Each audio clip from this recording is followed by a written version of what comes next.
సన్నని సుక్కెంతే ఒంట్లో నాగిని పూనేద గంట్లో చూస్తే నువ్వు షరుమాలో మామూలు ఉండదు పిల్లో పిల్లో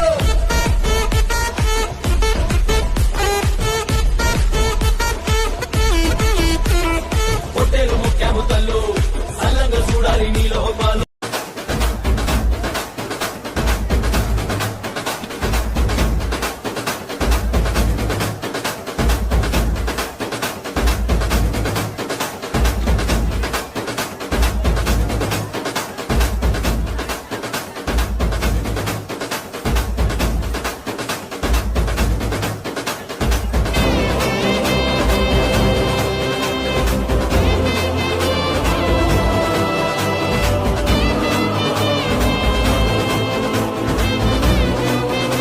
వివాహ భోజనంబు వింతైన వంటకంబు వియాల వారి విందు ఒక్కొక్క నాకే ముందు వివాహ భోజనంబు వింతైన వంటకంబు వియాల వారి విందు ఒక్కొక్క నాకే ముందు